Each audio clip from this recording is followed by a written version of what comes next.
नमस्कार दोस्तों, आपके अपने YouTube चैनल साहित्यिक सोष्ठ में एक बार पुनः आप सभी का हार्दिक स्वागत करती हूँ। क्या आपने कभी विचार किया कि यदि लिखित अभिव्यक्ति का हमारे पास कोई साधन नहीं होता, अर्थात भाषा का अगर विकास नहीं होता, तो हम किस प्रकार से अपने मनोभावों को, अपनी सोच को दूसरे लोगों के सामने प्रदर्शित करते? भाषा की सबसे लघुतम इकाई होती वर्ण। हमारे जीवन में इन वर्णों और अक्षरों का विकास किस प्रकार से हुआ और इनका क्या महत्व है, यह हम आज के पाठ में पढ़ने जा रहे हैं, जिसका शीर्षक है अक्षरों का महत्व। अक्षर ये दो शब्दों से बना है, जिसमें अ उपसर्ग है और क्षर मूल शब्द है। क्षर का मतलब नष्ट होना और अक्षर मतलब जो नष्ट ना हो। अक्षर की परिभाषा कुछ यूँ है कि श्वास के एक ही आघात में जिन वर्णों के उच्चारण किया जाए वो अक्षर कहलाते हैं। अर्थात जिस शब्द का उच्चारण हम श्वास के एक आघात में, कि एक ही बार सांस लेके जिस पूरे शब्द को हम बोल देते, उच्चारित कर देते, वो हमारे होता है अक्षर। मतलब जिसको और छोटे छोटे टुकड़ों में बांटना मुमकिन ना हो। अक्षर क्या है और इन अक्षरों का महत्व क्या है, इस पाठ में हमारे अक्षर से मतलब है हमारे लिखित वर्णों से, कि हम हमारे भावों की अभिव्यक्ति के लिए हमारे दूरस्थ प्रियजनों को संदेश भेजते, और वो संदेश जिन शब्दों से या जिन वर्णों से भेजते वो हमारे, उनका विकास कैसे हुआ, उनकी उत्पत्ति कैसे हुई, वो सब आज हम इस रोचक निबंध में देखेंगे। अक्षरों का महत्व एक निबंध है जिसके निबंधकार या कहूँ लेखक है गुणाकर मूले। गुणाकर मूले जी ने एक बहुत ही सुंदर ढंग से हमारे समक्ष अक्षरों का जो महत्व है वो प्रदर्शित किया है। तो चलिए शुरू करते हैं अक्षरों की कहानी। अक्षरों की कहानी, यह पुस्तक अक्षरों से बनी है कि जितने भी आपको दिखाई दे रही है क्या है, ये चिन्ह है, और इन चिन्हों को हमने एक विशेष उच्चारण ध्वनि और एक विशेष नाम दिया है और जिनसे इनकी पहचान होती है। तो अक्षरों की ये जो कहानी है वो कुछ यूँ स्टार्ट होती है कि यह पुस्तक अक्षरों से बनी है। सारी पुस्तकें अक्षरों से बनी हैं। तरह तरह की पुस्तकें, तरह तरह के अक्षर। अब हर भाषा के अपने अक्षर हैं। हिंदी के अलग है, अंग्रेजी के अलग है, अरबी के अलग है, फारसी के अलग है, पंजाबी के अलग है। इनकी जैसी लिपि होगी वैसे इनके अक्षरों की बनावट होगी। दुनिया में अब तक करोड़ों पुस्तकें छप चुकी है। अभी तक हमारे दुनिया में बहुत सारी, करोड़ों और भी करोड़ों से भी ज़्यादा पुस्तकें छापी जा चुकी है। हजारों पुस्तकें रोज छपती है और रोज हजारों पुस्तकें छपती है। तरह तरह के अक्षरों में हजारों की तादाद में मतलब संख्या में रोज ही समाचार पत्र छपते रहते हैं। और आप सब न्यूज़पेपर तो पढ़ते ही हो, सबकी सुबह अखबारों से होती है। तो समाचार पत्र को या अखबार कहो, उनमें जो अक्षर रहते हैं, जो न्यूज़ होती है, वो अक्षरों के माध्यम से ही हमारे तक आती है। इन सबके मूल में है अक्षर। हम कल्पना भी नहीं कर सकते कि यदि आदमी अक्षरों को न जानता तो आज इस दुनिया का क्या हाल होता। एक बार आप सोच के देखिए कि अगर अक्षर नहीं होते तो आप किस तरीके से हम जीवन यापन करते, हम हमारे भाव, हम क्या सोचते हैं, हमारे क्या विचार है, वो हम दूसरों तक कैसे पहुंचाते। कोई कह सकता है कि हम अक्षरों को अनादिकाल से जानते हैं, कि क्या कोई कह सकता है अनादिकाल, अन धन आदि। अनादि का मतलब है जो सदा से चला आ रहा हो, मतलब जिसका प्रारंभ कब है यह हमको नहीं पता है। अक्षरों का ज्ञान हमें किसी ईश्वर से मिला है। कि कोई व्यक्ति तो यह कह सकता है कि भाई हम अनादिकाल से अक्षरों का मतलब हमको पता ही नहीं कि अक्षर कब से शुरू हुए, और ये तो हमको ईश्वर द्वारा प्रदत्त है। कि कुछ लोगों का मानना है कि हमारे जो धर्म ग्रंथ है या कह के जो भाषा है, लिपि है, ये सब हमको भगवान ने प्रदान की है। पुराने जमाने के लोग सचमुच ही सोचते थे कि अक्षरों की खोज ईश्वर ने की है। अब यहाँ पर गुणाकर जी कह रहे हैं कि जो पहले ज़माने के लोग थे, जिनको नहीं पता था कि अक्षरों का विकास कैसे हुआ, भाषा का विकास कैसे हुआ, वो बस एक ही बात कहते थे कि भाई जो अक्षर है वो उनकी खोज जो है किसने की है, ईश्वर ने की है। पर आज हम जानते हैं कि अक्षरों की खोज किसी ईश्वर ने नहीं बल्कि स्वयं आदमियों ने की है। लेकिन वास्तविक तथ्य क्या है कि भगवान ने कोई अक्षर नहीं बनाए। यह अक्षर तो इंसान ने अपनी ज़रूरत के हिसाब से धीरे धीरे क्रमिक दर क्रमिक विकास के कारण ये अक्षर या कहे कि भाषा विकसित हुई है। अब तो हम यह भी जानते हैं कि किन अक्षरों की खोज किस देश में किस समय हुई, और आज हमने इतनी तरक्की कर ली है कि आज हमने यह तक पता लगा दिया है कि भाई कौन सी भाषा किस देश से पैदा हुई थी, उस देश में उस भाषा के अक्षरों की कैसी बनावट थी, किस चिन्ह को किस रूप में बोला जाएगा। हमारी यह धरती लगभग 5 अरब साल पुरानी है। 2-3 अरब साल तक इस धरती पर किसी प्रकार के जीव जंतु नहीं थे। कहते हैं कि प्रारंभिक समय में जब पृथ्वी एक आग का गोला थी, यह आग का गोला धीरे धीरे शांत हुआ और फिर पृथ्वी का तापमान रहने योग्य बना कि इंसान या कोई भी जीव जंतु यहाँ पर रह सके इस योग्य। क्या आप आग में जी सकते हो? नहीं ना। तो पृथ्वी जब आग का गोला थी तब तक यहाँ पर कोई किसी प्रकार की वनस्पति या जीव जंतु नहीं थे, लेकिन धीरे धीरे प्रकृति में संतुलन आता गया और पृथ्वी ठंडी पड़ी, और उसके बाद में धीरे धीरे यहाँ पर जीवन प्रारंभ हुआ। तो 2-3 अरब साल पहले तक तो हमारी जो धरती या कहे पृथ्वी है, इसकी उम्र कितनी है? तो 5,000 साल पुरानी, मतलब ये आज 5,000 साल हो गए, इसको 5 अरब साल हो चुके ना। और 2-3 अरब साल तक इस धरती पर कोई जीव जंतु नहीं, मतलब उस पृथ्वी पर जीवन प्रारंभ होने में लगभग 2-3 अरब साल लग गए थे। फिर करोड़ों साल तक केवल जानवरों और वनस्पतियों का इस धरती पर राज्य रहा। आदमी ने इस धरती पर कोई 5 लाख साल पहले जन्म लिया। कि इंसानों का इस पृथ्वी पर जीवन कब से हुआ, यह हमारा मानना है कि 5 लाख साल पहले किसी पहले इंसान ने इस धरती पर जन्म लिया होगा। धीरे धीरे उसका विकास हुआ। कोई 10,000 साल पहले आदमी ने गांवों को बसाना शुरू किया। अब पहले तो कुछ भी नहीं था इस धरती पर, फिर पेड़ पौधे उगे, जीव जंतु हुए, फिर मनुष्य ने जन्म लिया। फिर मनुष्य के जन्म के बाद यहाँ धीरे धीरे बहुत सारे लोग समूह में रहना, गांव बसे, फिर खेती करने लगे। फिर उनके खेती के लिए उनको क्या औजार चाहिए थे, तो उन्होंने सबसे पहले पत्थरों के औजारों का इस्तेमाल किया। फिर पत्थरों के बाद उन्होंने तांबे और कांसे के औजार बनाए। इस प्रकार क्रम दर क्रम पृथ्वी में के जीवन को आरामदायक बनाने के लिए इंसान ने बहुत मेहनत की और अपनी सुख सुविधा के लिए उसने विभिन्न प्रकार के औजार बनाए। प्रागैतिहासिक मानव ने, प्रागैतिहासिक जो शब्द है वो प्राक धन ऐतिहासिक से बना है। यह व्यंजन संधि का उदाहरण है। प्रागैतिहासिक का मतलब है हमारा इतिहास जब से लिखा गया उसके भी पहले का समय, हमको नहीं पता कि भाई उसके पहले क्या हुआ था, लेकिन जब इंसान ने पढ़ना लिखना शुरू किया और उसने अपने आसपास की चीज़ों के बारे में जब कुछ न कुछ, चाहे वो किसी पत्थर पे लिखा, चाहे किसी पुस्तक पे, या किसी भी तरीके की इतिहास जो हमको ज्ञात है, उसके पहले का जो समय था प्रागैतिहासिक काल में, मानव ने सबसे पहले चित्रों के जरिए अपने भाव व्यक्त किए। कि जब कोई स्पष्ट भाषा नहीं थी तब व्यक्ति क्या करता था, विभिन्न चित्र बनाता था। जैसे कि आप ये चित्र देख सकते हो, इस चित्र में ऐसा लग रहा है जैसे कोई आदमी नाच रहा है, यहाँ पर कोई पक्षी उड़ रहा है, ये भी कोई जानवर है जैसे कि डायनासोर।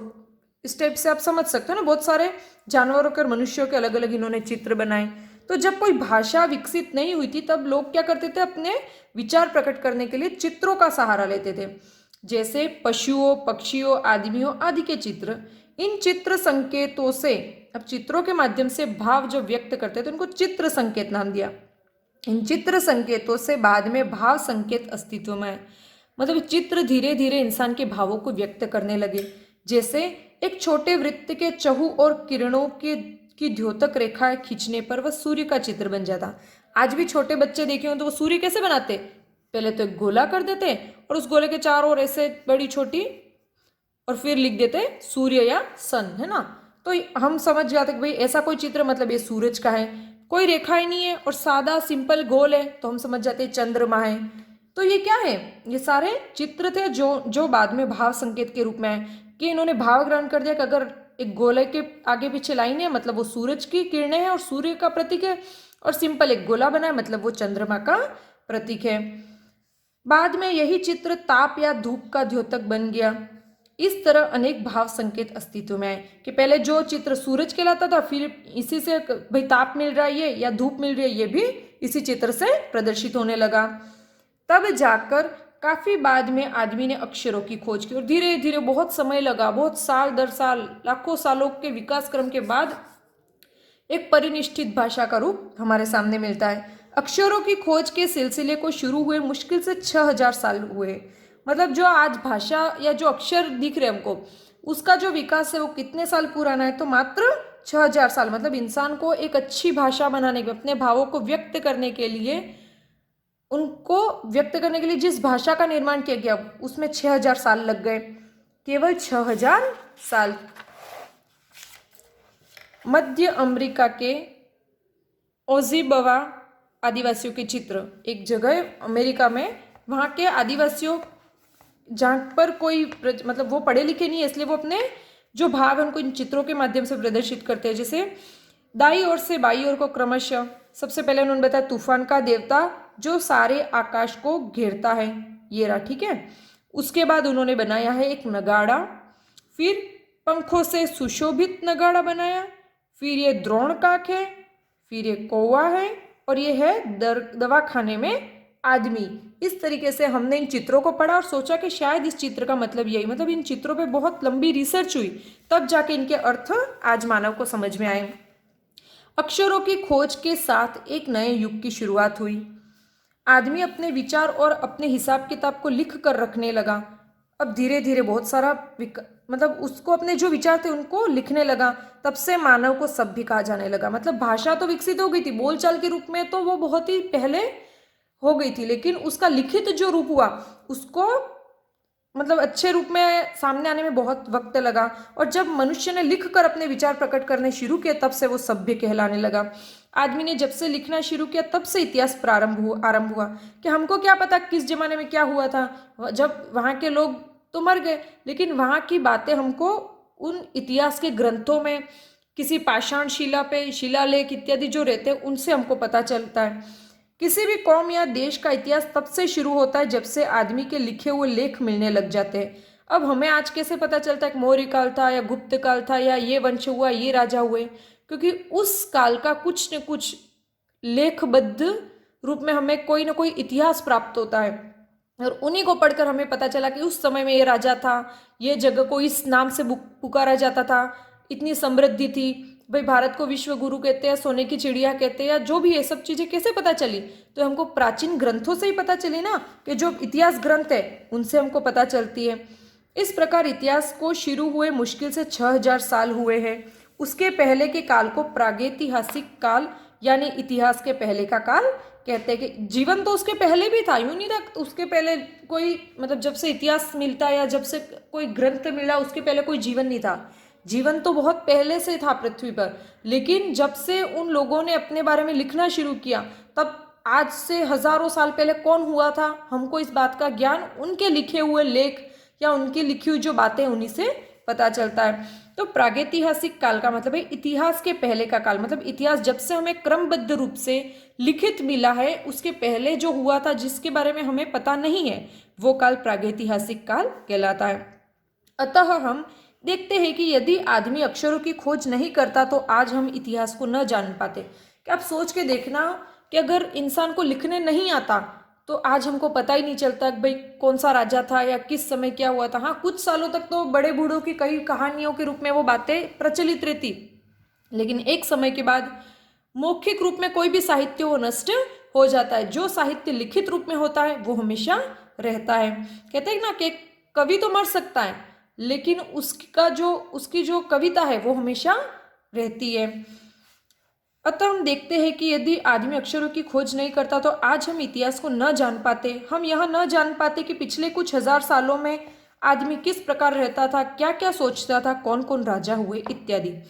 अक्षरों की खोज मनुष्य की सबसे बड़ी खोज है। कि मनुष्य की सबसे बड़ी खोज किसको बताया है?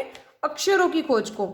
अक्षरों की खोज करने के बाद ही मनुष्य अपने विचारों को लिख कर रखने लगा। इस प्रकार एक पीढ़ी के ज्ञान का इस्तेमाल दूसरी पीढ़ी करने लगी। आज हमें जो भी हमारे पास ज्ञान है, कहते कि भाई वेद पुराण थे, अगर वो वेद पुराण लिखे ही ना गए होते, आयुर्विज्ञान इत्यादि लिखा ही नहीं होता तो हमें पता ही नहीं चलता कि भाई कौन सी औषधियाँ होती है या शिक्षा इत्यादि हमारे जीवन के हर एक पहलू के बारे में जो आज हमको ज्ञान प्राप्त है इतना, वो केवल इसलिए ताकि हमारे ऋषि मुनियाँ हमसे जो पहले हमारे जो पूर्वज थे उन्होंने अपने ज्ञान को लेखबद्ध किया, उन्होंने वो लिख के छोड़ गए। जो ज्ञानवर्धक बातें वही आज हमारे जीवन को और भी आसान बना रही है, सफल बना रही है। अक्षरों की खोज करने के बाद पिछले 6000 सालों में मानव जाति का तेजी से विकास हुआ। यह महत्व है अक्षरों का और उनसे बनी लिपियों का। लिपि मतलब अक्षरों को लिखने, जैसे ये अक्षर, ये जो लिखा हुआ है, ये जो लिखावट है वो होती है लिपि। हर भाषा की अलग होती है। जैसे हिंदी की लिपि कौन सी है, तो देवनागरी। कौन सी लिपि है हिंदी की? देवनागरी। पंजाबी जो है वो है आपके गुरुमुखी लिपि। अरबी फारसी जो है उनकी फारसी लिपि है। अंग्रेजी के शब्द आप अलग लिखते हैं, जैसे तो अंग्रेजी शब्द वैसे क्यों लिखते हैं अपन? ऐसे भी तो लिख सकते थे, लेकिन वैसे इसलिए लिखते हैं क्योंकि उसकी लिपि रोमन है, कि लिखने का जो तरीका है किसी भी भाषा को वो लिपि होती है। अतः हम सबको अक्षरों की कहानी मालूम होनी चाहिए। आज जिन अक्षरों को हम पढ़ते हैं या लिखते हैं वे कब बनाए गए, कहाँ बने और किसने बनाए, यह जानना भी ज़रूरी है। कि आज हमें यह जानना ज़रूरी है कि भाई हम हिंदी भाषा, मराठी भाषा, जो भी हमारी भाषा है वो भाषा का विकास कब हुआ, उसकी लिपि कौन सी है, सारी चीज़ें हमको अच्छे से मालूम होनी चाहिए। गुणाकर मुले जी ने बहुत ही सुंदर निबंध लिखा है। इस निबंध से संबंधित कुछ प्रश्न स्माइल 2.0 के तहत पूछे गए थे, जिनको हम हल करते हैं।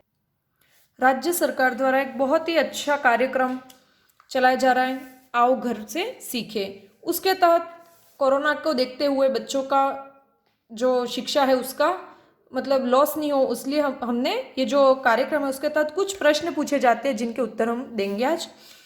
अक्षरों का महत्व निबंध के लेखक का नाम लिखिए। अक्षरों का महत्व निबंध के लेखक गुणाकर मुले जी हैं। प्रश्न नंबर 2 है, प्रागैतिहासिक मानव शुरुआत में अपने भावों को कैसे व्यक्त किया करता था? इसका उत्तर है, प्रागैतिहासिक मानव शुरुआत में अपने भावों को चित्रों या कहे चित्र संकेतों से व्यक्त किया करता था। प्रश्न नंबर 3 है, अगर अक्षरों की खोज नहीं हुई होती तो क्या हम अपने ज्ञान को आने वाली पीढ़ी तक पहुंचा सकते थे?